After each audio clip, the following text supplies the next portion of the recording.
Hey YouTube, Dawson Ryder here with a little tidbit of DonBrothers news with some rumored villain news. A lot of it is just kind of generic stuff that's not worth talking about, but there's one piece that ties to the Zenkaiger connection I wanted to talk about. So let me go ahead and read them off. So just for the generic stuff, we knew that they were going to be like Onis, which are demons. So there's going to be like a demon witch, which apparently is going to be like an actual actress.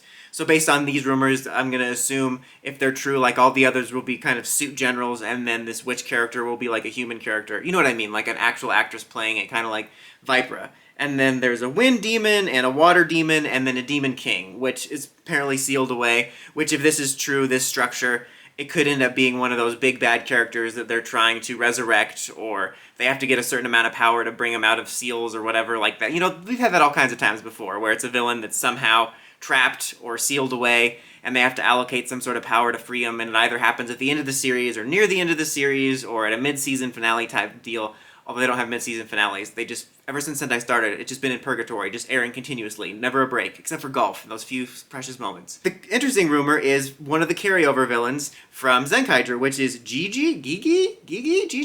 It's the evil bird. I'm gonna be honest, this is the first time I knew what its name was. I mean, I probably said its name when I talked about Zenkaiger villain news, but ever since the series aired, I'm like, your name is Evil Navi, and that's what I called him in the reviews, and that's what I call him in my head. At the moment, that's the only one we know that will be carrying over. Who knows, there could be other characters that carry over. Stacy could come over and just do his same redemption arc he does every single episode. Just keep doing that. I just think that's the most interesting part. Like, I mean, for the other villain stuff, par for the course, there's like an image of a supposed henchman, which looks kind of cool, but that stuff I don't care so much about right now. Like, we'll talk about that more when we get actual pictures and more interesting details. The interesting thing is the Zenkaiger carryover villain, because I am kind of curious how it's going to tie to it, because we know that Zenkaiger and Juran are going to be in the beginning of the series. I'm curious how closely tied the storylines of the series are going to be. You know, one thought I had is maybe this bird, Evil Navi, is actually one of the villains from DonBrothers, or maybe like it's a demon possessing this bird, because the bird's whole shtick is like, he comes off like, oh, he's just the pet of the giant wall guy, but he's clearly more cunning and has a lot more control than you would think.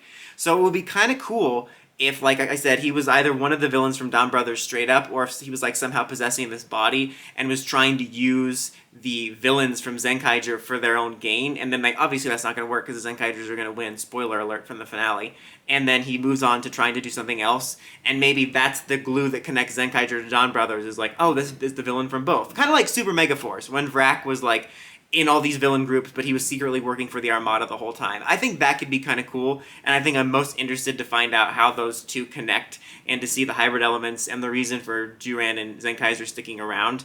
I am kind of hoping that after the maybe first half of the series, it kind of fades out, because I don't want to see them around for the whole series. Like, I think it would be cool to have those characters around for like the first arc and then drop it off and let DonBrothers be on its own, but we'll have to see. What do you think about this crossover character? Would you want to see any of the other villains stay on as regulars or semi-regulars for DonBrothers? How would you want to see the series connect storyline-wise? Let me know in the comments as always. Until next time, like, comment, subscribe, and climb the steps and ring that bell so you get notifications for my videos. Dawson Ryder, signing out.